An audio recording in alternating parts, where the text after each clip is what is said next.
Esto es América Noticias y estos los titulares que marcan la jornada de hoy. Sacudida en la Casa Blanca. Donald Trump reemplaza a Kristi Noem en seguridad nacional en medio de fuertes presiones políticas. La guerra escala. Estados Unidos e Israel intensifican los ataques contra Irán mientras el conflicto entra en una fase cada vez más peligrosa. En Cuba, un apagón masivo deja a gran parte de la isla a oscuras y la Embajada de Estados Unidos emite una alerta de seguridad para sus ciudadanos. Y en Florida, autoridades reabren la investigación contra Raúl Castro por el derribo de las avionetas de Hermanos al Rescate. Se acerca finalmente un proceso histórico. Además, Miguel Cosío, de La Resistencia, conversa con la analista Iliana Labastida sobre la postura del presidente Donald Trump frente a Cuba y el impacto que podría tener en la isla. Y Camilo Egaña, de Panorama al Día, analiza junto al juez Alberto Milian el desarrollo del conflicto militar entre Estados Unidos e Irán y los posibles escenarios que podrían venir en los próximos días. Esto es América Noticias. Comenzamos. La guerra en Medio Oriente entra en un momento decisivo y cada vez más peligroso. Estados Unidos difundió un impactante video titulado 100 horas,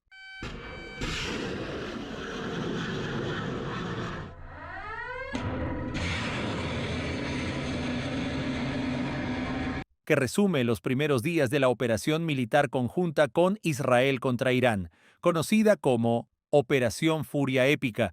Las imágenes muestran ataques aéreos, lanzamientos de misiles y operaciones coordinadas entre fuerzas estadounidenses e israelíes contra objetivos militares iraníes. En el mensaje final del video, el presidente Donald Trump advierte que la ofensiva continuará hasta alcanzar todos los objetivos militares. Pero lejos de calmarse, el conflicto sigue escalando.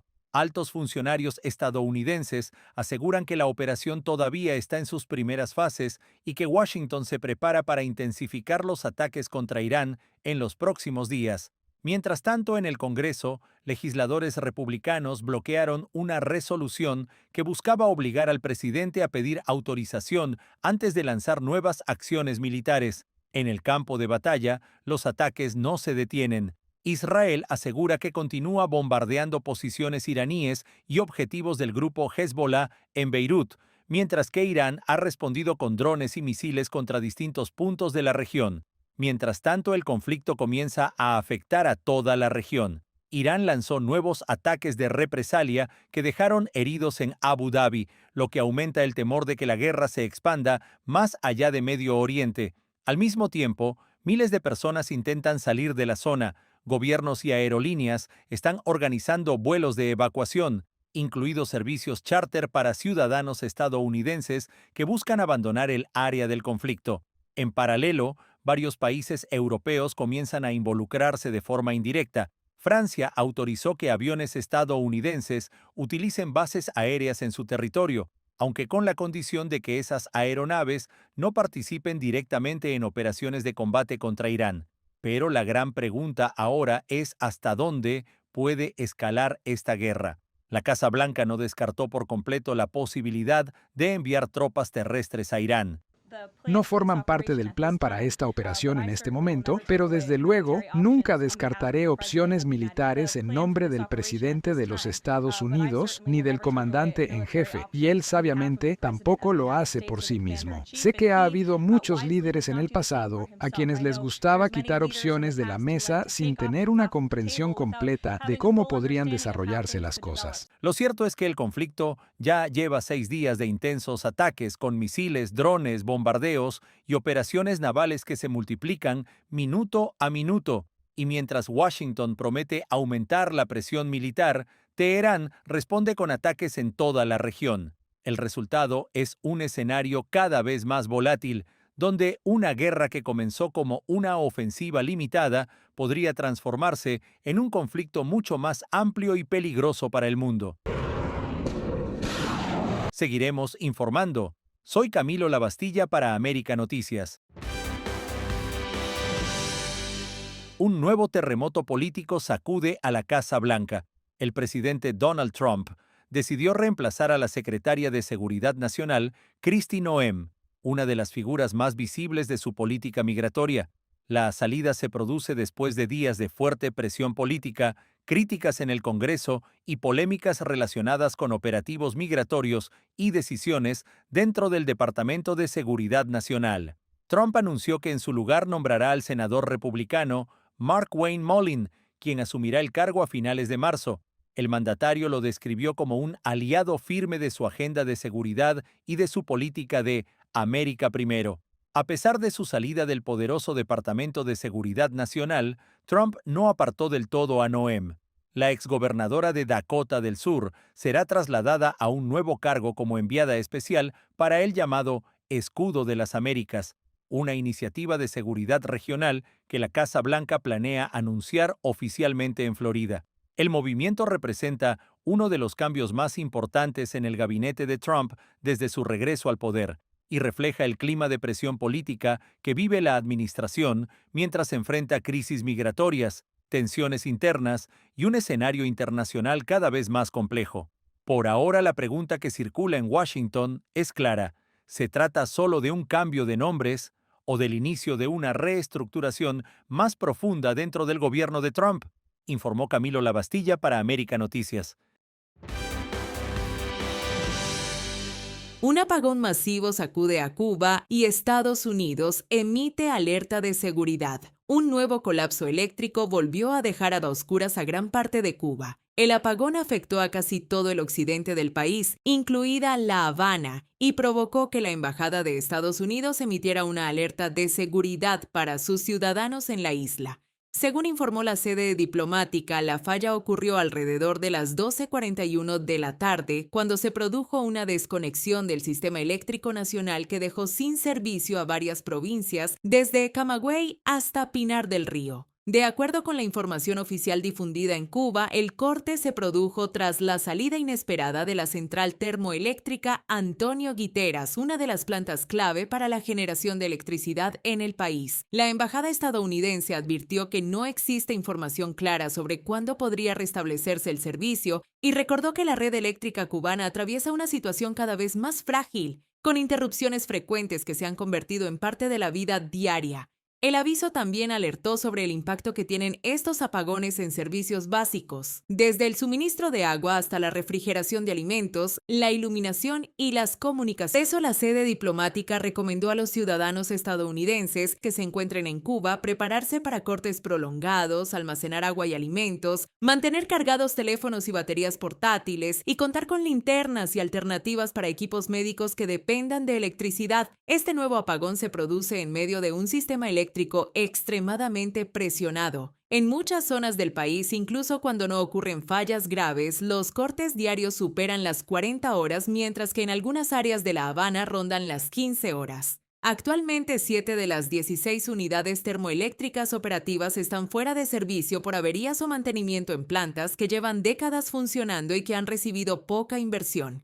Especialistas señalan que reparar y modernizar el sistema eléctrico cubano podría requerir entre 8.000 y 10.000 millones de dólares, una cifra muy difícil de asumir para la economía del país. Mientras tanto, los apagones siguen golpeando la vida cotidiana y la actividad económica. De hecho, las cifras oficiales reconocen que la economía cubana se ha reducido más de un 15% desde 2020, en un contexto donde la electricidad se ha convertido en uno de los problemas más críticos. El apagón de hoy vuelve a evidenciar lo vulnerable que se ha vuelto el sistema energético de la isla y deja a millones de personas una vez más esperando que vuelva la luz. Soy Leticia Grau para América Noticias. Tenemos captura, autorízanos. La tenemos captura, autorízanos. La 1317. Esa. El estado de Florida reabre uno de los capítulos más dolorosos para el exilio cubano. El fiscal general estatal James Uthmeier confirmó que se reactivó la investigación criminal contra Raúl Castro por el derribo de las avionetas de Hermanos al Rescate ocurrido el 24 de febrero de 1996. We're going to support and we're going to coordinate together, and where there are wrongs to Florida citizens, both under state and federal laws, they need to be held accountable. I will say, that's my understanding, the Biden administration shut this down and for whatever reason didn't want it to go forward. When this came to my attention, we reactivated the file. So yes, that investigation will be ongoing. Aquel día, aviones cazas MiG de la Fuerza Aérea Cubana interceptaron y destruyeron 2 avionetas civiles que volaban sobre el estrecho de Florida. El ataque dejó 4 víctimas, los ciudadanos estadounidenses Mario de la Peña, Carlos Costa y Armando Alejandre, y el residente permanente Pablo Morales. La organización Hermanos al Rescate, con sede en Miami, realizaba misiones de búsqueda de balseros cubanos en el mar cuando ocurrió el incidente que provocó una fuerte condena internacional. Durante años se ha señalado a la cúpula del régimen cubano como responsable de la orden. Incluso Fidel Castro llegó a admitir públicamente que el derribo fue autorizado tras consultas con su hermano Raúl, quien en ese momento era ministro de Defensa. Ellos tenían la facultad de hacerlo.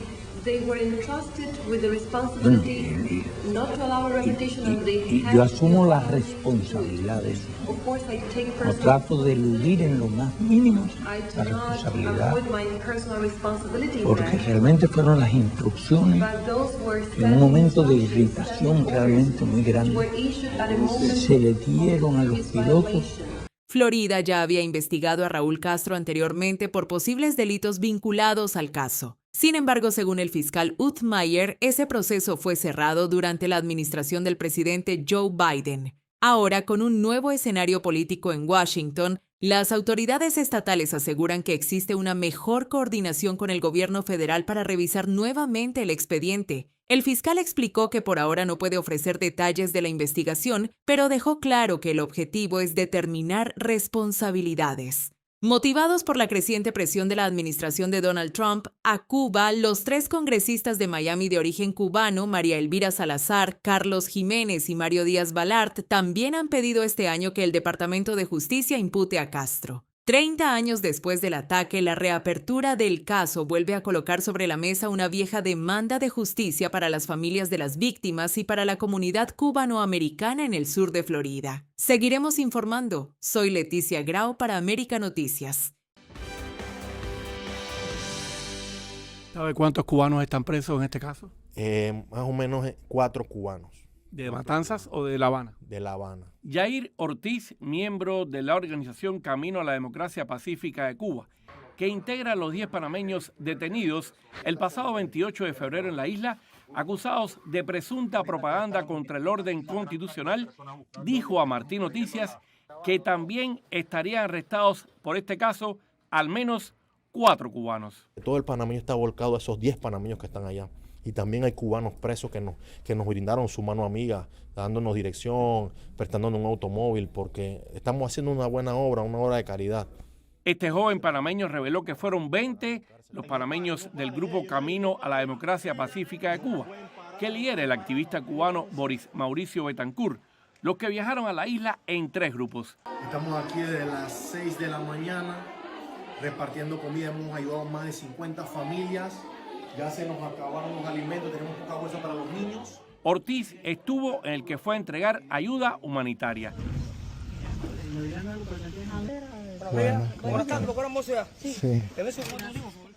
Con ellos yo estuve detenido más de 10 horas en Matanzas y ellos, el régimen te acusa y te obliga a que tú mismo te acuses. Empezaron con la presión psicológica, a decirme quién me pagó, quién me mandó. Yo le dije, nosotros somos voluntarios, somos laicos, estamos haciendo estas donaciones porque queremos ayudar a este pueblo. Y confirmó la veracidad de los videos de los grafitis en La Habana, publicados por esta organización. Ellos lo están acusando de vandalismo, de terrorismo, cuando los mensajes que ellos colocaron no son en embajadas ni en lugares bonitos, fueron en paredes destruidas, en paredes que ya han sido grafiteadas. Nosotros no fuimos a destruir Cuba, nosotros fuimos a mandar un mensaje al pueblo cubano que no están solos, que se levanten porque hay esperanza de cambio. Rolando Nápoles. Un informe de Martín Noticias para América Noticias. En Cuba denuncian que ayuda enviada por México termina en manos de los militares. Mientras Cuba atraviesa una de las peores crisis económicas y alimentarias de las últimas décadas, crecen las denuncias de que parte de la ayuda enviada desde México no estaría llegando a la población. No ha llegado a la población nada de los productos de la supuesta ayuda humanitaria de la presidenta de México. Solamente se ven las imágenes de los barcos en la Bahía de La Habana, pero aquí no ha llegado nada. Según reportes y testimonios, los cargamentos terminarían bajo control de estructuras militares vinculadas al régimen, lo que vuelve a encender el debate sobre el destino real de la asistencia internacional destinada al pueblo cubano. Me causa duda que las tiendas recaudadoras de visa o TRD, que son militares, hasta antes de este suceso estaban vacías y ahora en estos días están completamente llenas. Veo las tiendas ahora llenas y sé que han venido donaciones de varios países. De acuerdo con un reportaje, alimentos y productos básicos donados por el gobierno mexicano están siendo vendidos en establecimientos que operan en dólares, lo que ha generado fuertes críticas sobre el destino final de la ayuda humanitaria. Según cubanos en la isla, muchas de las tiendas que antes estaban vacías ahora ofrecen todo tipo de productos mexicanos. Van a Cuba, al mercado de Tercera y 70 en Playa, van a ver muchos productos mexicanos que los están vendiendo por dólares. Y así está pasando en muchas provincias del resto del país. Las donaciones que hizo México a Cuba, en Cuba se venden. Soy Camilo Labastilla para América Noticias. Para que estés mejor informado, te dejamos con nuestras noticias en un minuto. Air France suspende vuelos a Cuba por crisis de combustible. Air France anunció que suspenderá su ruta París-La Habana desde el 29 de marzo hasta, al menos, el 15 de junio, debido a la escasez de combustible para aviación en los aeropuertos cubanos y al impacto de esta crisis en la actividad económica y turística. La aerolínea, que opera 3 vuelos semanales con Boeing 787, ya se veía obligada a hacer escalas técnicas en Bahamas para repostar. Y se suma a más de media docena de compañías que han cancelado o recortado vuelos a la isla por la falta de queroseno. Detienen en Los Cayos de Florida a empresario cubano con orden final de deportación. Un empresario cubano, descrito por la patrulla fronteriza como dueño destacado de una franquicia en Florida, fue arrestado en Isla Morada, en Los Cayos, pese a su aparente éxito económico, debido a que pesa sobre él una orden final de deportación y un amplio historial criminal. Las autoridades señalan que tiene antecedentes por delitos graves de drogas, gran robo, robo simple, resistencia al arresto y manejar bajo los efectos del alcohol. Y remarcan que el éxito y el estatus no borran un pasado criminal. El detenido permanece bajo custodia a la espera de su expulsión de Estados Unidos. Estados Unidos veta el uso de bancos cubanos en ventas de combustible al Estado, pero abre la puerta al sector privado.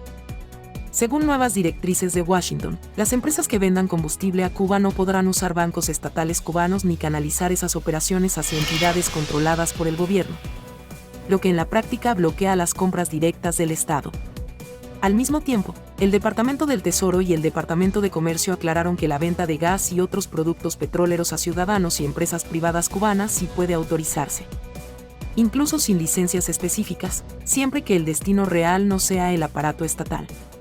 Esto refuerza la estrategia de presionar a La Habana mientras intenta fortalecer a los actores privados, en medio del severo asedio petrolero que ya obligó a Cuba a limitar ventas de diésel, cerrar servicios y racionar la gasolina. Funcionarios de la Embajada de Cuba en Quito queman documentos tras orden de expulsión. Tras la decisión del gobierno de Daniel Noboa de declarar non gratos al embajador de Cuba en Quito y a todo su personal, y darles 48 horas para abandonar Ecuador, se difundieron videos donde se ve a funcionarios en la azotea de la sede diplomática quemando papeles en un pequeño horno metálico.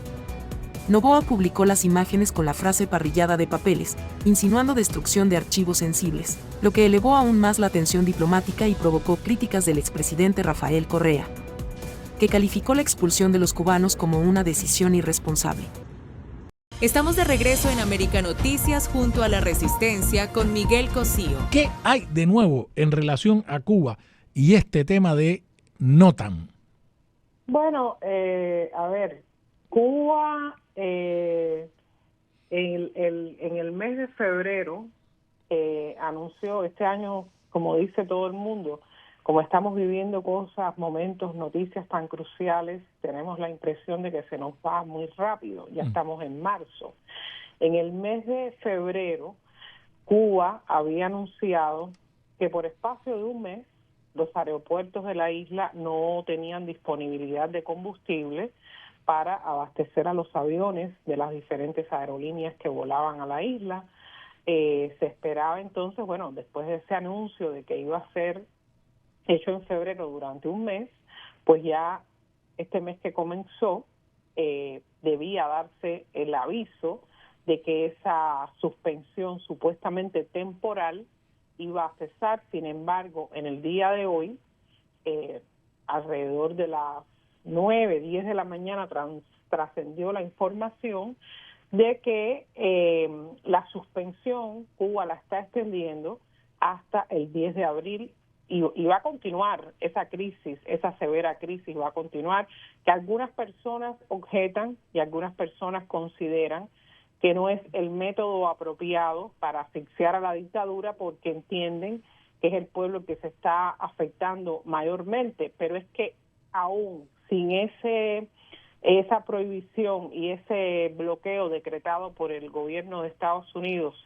para el envío de petróleo a Cuba, sabemos que la población cubana estaba padeciendo las mismas penurias que está padeciendo en estos momentos con la prohibición decretada por Estados Unidos. Así que para el pueblo, en fin, que es quien en última instancia nos interesa y es por quien nosotros estamos interesados en las noticias de Cuba y por quienes creemos que debe producirse algo eficaz y efectivo con la mayor inmediatez posible, sabemos que en cualquier circunstancia bajo ese régimen son los únicos afectados. El tema de la lancha, después que hemos reportado como periodistas, tanto el diario como nosotros, todas las incongruencias, las sospechas, todo, la decisión del régimen cubano es, número uno, a esas 6 personas, no sabemos si está incluido el séptimo, el que ya habían detenido en La Habana, en Cuba, perdón, les han imputado los cargos por terrorismo. Número 2, los cuerpos, los cadáveres, no han sido entregados. No han sido entregados. Entonces, primero, no sabemos si ya las autoridades norteamericanas, ya se sabe que ha habido contacto, si no han tenido acceso a los detenidos. ¿Y no te parece a ti que al vapor imputarle cargos de terrorismo de manera rápida, sin que haya habido una investigación independiente, el régimen castrista ya sabemos cómo procede desde el punto de vista jurídico? ¿Cuál es tu lectura de esta premura por haberle imputado los cargos ya, así, tal cual, que les podría causar llevar hasta la pena de muerte a los involucrados, caso de seguro Cuba? Mira, si nosotros nos ponemos a repasar los sucesos inmediatamente anteriores a este incidente de la lancha y todo lo que ocurrió después, pudiéramos decir que el régimen de La Habana se trazó con este hecho como un guión. Ya. Sabemos que en Estados Unidos se está investigando, que a las 10 de últimas, cuando se dé el resultado de esa investigación, es lo que nosotros vamos a creer, no porque lo esté haciendo Estados Unidos, sino porque desde aquí es desde donde sabemos que se puede hacer una investigación responsable y no lo que está diciendo toda la cantidad de cosas incongruentes e imprecisas que está diciendo el régimen de La Habana. Pues en este minuto lo que vemos como parte de eso que yo llamo que puede verse como un guión, Díaz-Canel hace este anuncio, después el día 25 ocurre el incidente de la lancha, nos dicen que es una labor aparentemente de intento de infiltración en Cuba. Una de las tantas incongruencias que hay en este llamado guión es que es una lancha pequeña de pesca que fue supuestamente hurtada de una persona que vive aquí en el sur de la Florida, pero esta lancha pequeña de un solo motor, una lancha de pesca, aparece en Cuba, según Cuba, en la que iba 10 personas y además de 10 personas, una carga de armamento bastante considerable, según la nota, y entonces yo digo, bueno, una embarcación de un solo motor tan pequeña puede soportar esa carga tan inmensa y pueden estas personas estar en una posición tan confortable como para que cuando la fragata de guardacosta cubano la interceptó, ellos hayan respondido a tiros contra la fragata. Ok, La inmediatez de haber decretado que estas personas, haberlas impugnado por terrorismo en Cuba, nosotros sabemos, primero que todo, que forma parte de una gran cortina de humo que ellos están queriéndose crear con relación, o sea, utilizando este suceso para tapar otras muchas cosas que están pasando en Cuba por estos días, sobre las cuales todo el mundo tiene mucha atención, y entonces este suceso les sirve como cortina de humo, y efectivamente esa impugnación, como que son personas que fueron a Cuba a efectuar un acto terrorista, puede implicar que terminen siendo fusilados. Entonces, que el estatus de estas personas que están siendo juzgadas en Cuba, el de todos en particular, yo lo desconozco. No soy abogada para saber con exactitud si cuando una persona que es ciudadana de otro país es inculpada o enjuiciada o juzgada en un tercer país, la justicia de ese país tiene la potestad de indagar, saber qué va a pasar con sus ciudadanos, si tiene posibilidades y el derecho de que desde su país de nacionalidad se le nombre un abogado que los represente. Sí. Desconozco en detalles eso, pero lo que sí sé es que ni ha habido acceso a esas personas, que Cuba los está juzgando, que les está imponiendo una pena, y por la noticia que ha trascendido desde Cuba con relación a estas personas, el lugar donde los tenían detenidos y los sitios donde han estado está militarizado y existe total prohibición de que ni siquiera los familiares, de quienes tienen familiares allegados en Cuba que forman este grupo, puedan tener acceso a ellos. Mi querida Iliana, qué placer. Cuando tengas un tiempo te voy a invitar aquí, pero para que vengas a nuestra estación de radio. Un gusto. De verdad, y de nuevo te felicito. El periódico es muy fácil leerlo, así en esa concepción que han diseñado de módulos, que eso atrapa la atención. Métase usted en Diario Las Américas, no de Las Américas, Diario Las Américas. Muy fácil de encontrar. Sí. Muchas gracias, Cosío. Un gusto estar contigo esta tarde conversando. Un placer que podamos intercambiar sobre las noticias que nos interesan a todos. Estamos de regreso en América Noticias junto a Panorama al Día con Camilo Egaña. Juez Milián, buenas tardes. ¿Cómo está usted? Bien, muy buenas tardes y gracias por la invitación. Pregunta técnica. Usted que es juez, ¿la Constitución de Estados Unidos es la que otorga la facultad exclusiva de declarar una guerra, sí o no? Sí, en caso de que se declare una guerra, en caso de emergencia nacional, el presidente puede usar los medios necesarios como comandante en jefe para utilizar los medios de defensa, los recursos de defensa de la nación para proteger a la nación, pero tiene una limitación. Hay una ley que se estableció después de la guerra de Vietnam que es el poder de las resoluciones de guerra que exige que el presidente vaya al Congreso si es un estado de guerra y pida permiso, una autorización presidencial. Recuerden que el Congreso, la rama legislativa, la Cámara y el Senado son los únicos que pueden otorgar el presupuesto para mantener una guerra. Así que la respuesta corta es que sí, menos en caso de emergencia el presidente puede actuar. Por eso creo que están mirando ahora que se está hablando de una amenaza inminente. El secretario de Estado, Marco Rubio, ha salido públicamente, ha dicho que había una amenaza inminente. Está hablando ahora mismo, está diciendo eso ahora mismo, sí señor. Bueno, el problema con esa teoría es que no ha podido establecer cuál era la amenaza inminente. Lo último que yo había leído hoy por la tarde es que simplemente decía de que Irán tenía planes para atacar a Israel porque Israel tenía planes de atacar a Irán.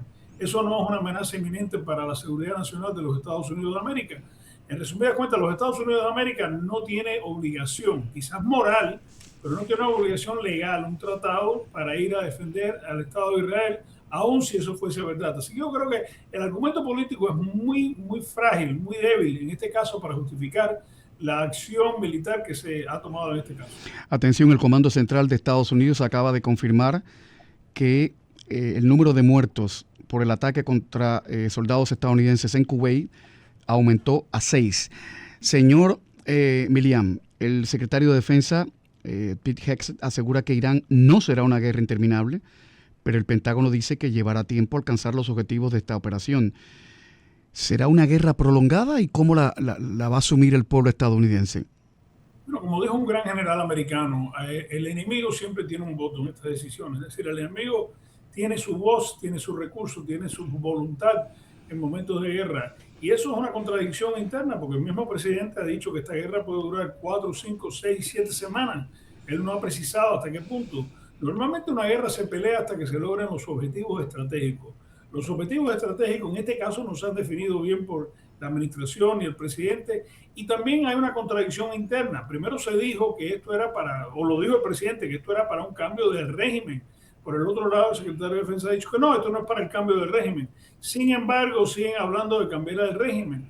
Entonces, no está bien esclarecido. Eso es un error garrafal a nivel estratégico. Siempre, y a nivel táctico y a nivel operacional, siempre hay que definir una operación militar con cierta claridad. ¿Cuál es el objetivo? ¿Por qué? Porque entonces el objetivo que se quiere lograr nos indica lo siguiente: qué recursos son necesarios, qué tiempo va a durar el combate y cuándo sabemos que ha terminado la operación militar. Esto no se ha hecho en este caso. Yo creo que hay una tesis aquí que se está improvisando lo que se va a hacer. Y lo digo porque también se ha anunciado, hoy por la mañana se anunció de que se están movilizando más recursos militares en este combate. Más recursos de la Marina de Guerra, más recursos de la Fuerza Aérea. Y lo otro que yo creo que le molesta a muchos expertos e historiadores es lo siguiente: nunca en la historia de la aviación militar se ha ganado ninguna guerra, ningún combate, simplemente utilizando una Fuerza Aérea. Es decir, es una combinación, son varios niveles operacionales que tienen que existir. La Fuerza Aérea sirve desde un punto de vista estratégico, un punto de vista operacional, pero más importante desde el punto de vista de operaciones terrestres para tomar territorio y vencer al enemigo. Entonces lo que se está haciendo ahora, yo no creo que es basado en la historia de la fuerza militar desde el punto de vista estratégico. Yo creo que ellos pensaban, y quizás sea un error, que bombardeando a puntos estratégicos, decapitando ese régimen, que iba a haber un colapso total, y estaban esperando que de pronto el pueblo se fuera a revirar en contra de ese régimen y hubiese un cambio estratégico. Hasta ahora eso no ha ocurrido. Pero Juan Milián, ¿por qué un ataque a Irán en estos momentos? Sabemos que estaban en medio de una negociación por el asunto nuclear, y sabemos que esta semana en el Congreso se iba a tratar el tema de hasta dónde el presidente podía hacer intervenciones militares en el extranjero, y de pronto aparece este ataque. ¿Por qué en estos momentos? ¿Por qué? ¿Por qué? Bueno, mira, la administración no ha dado una respuesta. Me refería a lo que dijo el secretario de Estado, que también es el asesor de seguridad nacional. Para que se justifique este tipo de ataque en tiempos de paz, tiene que haber una amenaza inminente de que el enemigo estaba preparando para lanzar un ataque contra nosotros, los intereses nuestros, pero eso no se ha justificado, no se ha dado ese tipo de pruebas. Lo otro que muchos cínicos políticos pueden decir es que se hizo para desviar la atención del pueblo sobre lo que estaba ocurriendo con los archivos de Epstein, lo que está ocurriendo en las elecciones que ahora van a ocurrir en este año, que pudieran afectar quién domina la Cámara de Representantes y el Senado americano. Esto es una táctica política que se llama el rabo meneando al perro, no el perro meneando el rabo. Y entonces es muy posible que esto se hizo por razones domésticas, pero hasta ahora la administración no ha podido justificar lo que se llama un ataque inminente del enemigo, Irán, en contra de los intereses de los Estados Unidos. Lo último que dijo el secretario, repito, es que ellos pensaban que Israel iba a lanzar algún tipo de operación en contra de Irán y sabían que Irán iba a responder a ese ataque.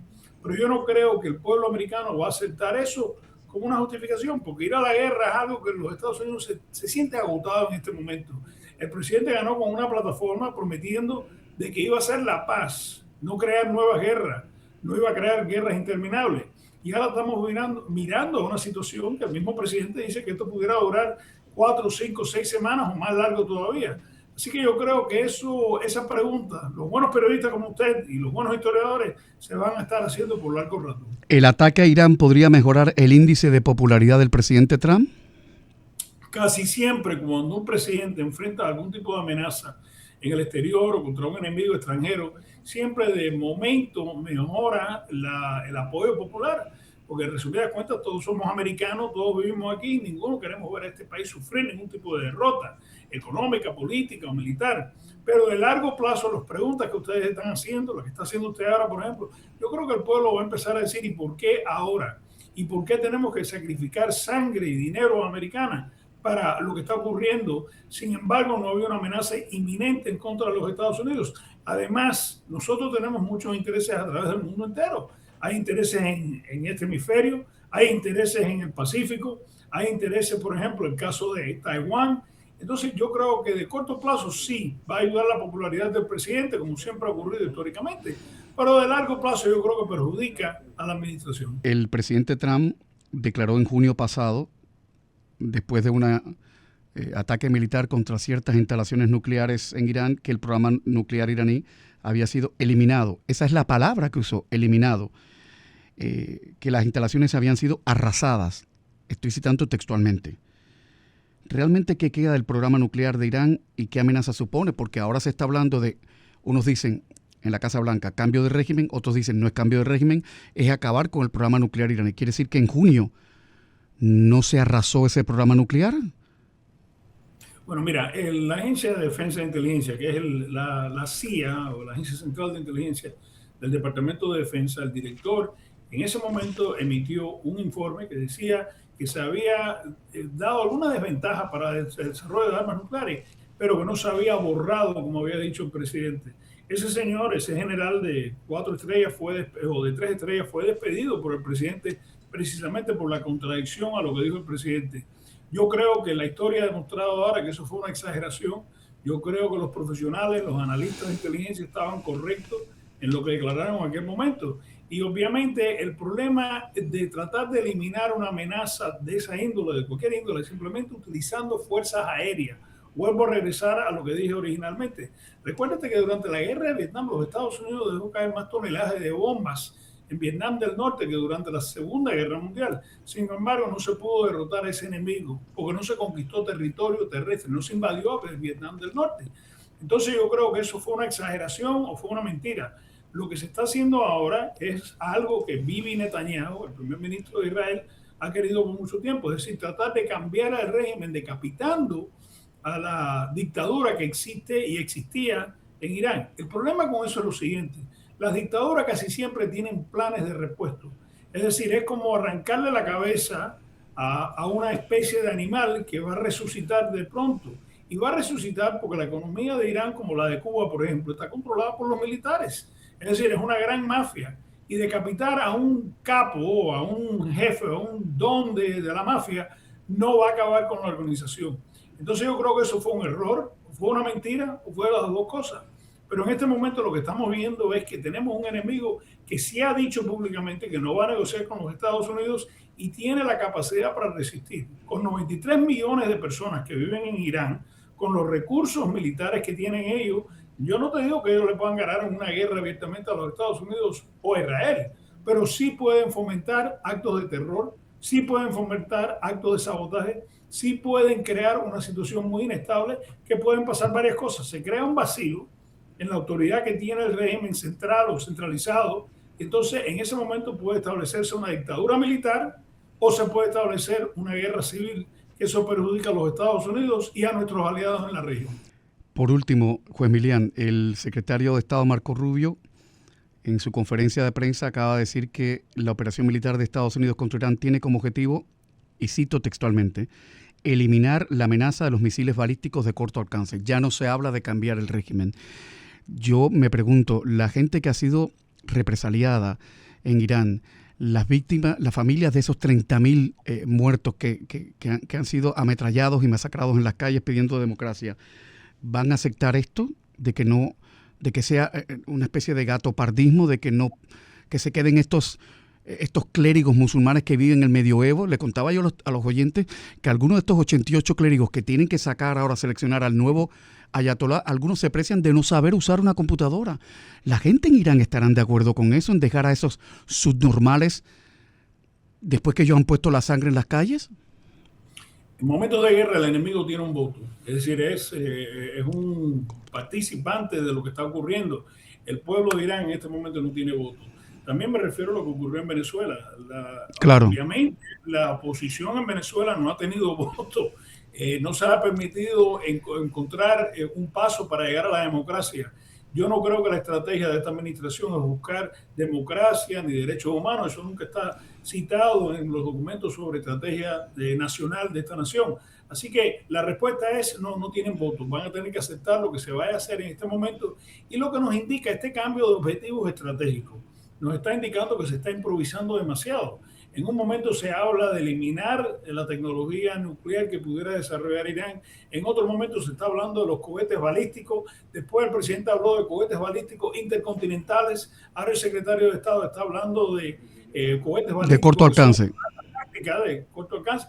Y entonces yo creo que el día de mañana vamos a ver una nueva serie de objetivos. Lo que me demuestra a mí es que desde el punto de vista político no hay disciplina dentro de la administración para tener un vocero que pueda aclarar, esclarecer para el pueblo americano por qué están muriendo soldados y aviadores americanos y marinos americanos y infantería de la Marina americana. Entonces, eso es un problema interno político de los Estados Unidos, pero eso tiene consecuencias. Las consecuencias son que las malas ideas van a dar nacer una mala estrategia. Juan Milián, muchísimas gracias. Un plano más frívolo. ¿Ha visto usted el meme ese que anda por las redes sociales que alguien le dice al presidente Trump, Donald, focus, concéntrate? ¿No has terminado todavía con Díaz-Canel? A mí me dio risa. Hay siempre un poco de verdad en los chistes. En este caso, nosotros hablamos del objetivo. En los principios de guerra americanos, que por más de 75 años han sido lo que guía la estrategia, las tácticas, las operaciones americanas, el principio número 1 es objetivo. Quiere decir, enfócate en el objetivo que tienes que lograr a nivel estratégico, operacional y táctico. Y en eso hay mucha verdad. Juan Milián, ojalá que cuando volvamos a hablar ya las cosas hayan mejorado para todos, para todos. Cuídese mucho. Información confiable y al momento, aquí en América Noticias. De lunes a viernes a las 7 y a las 10 de la noche por América TV, Canal 41.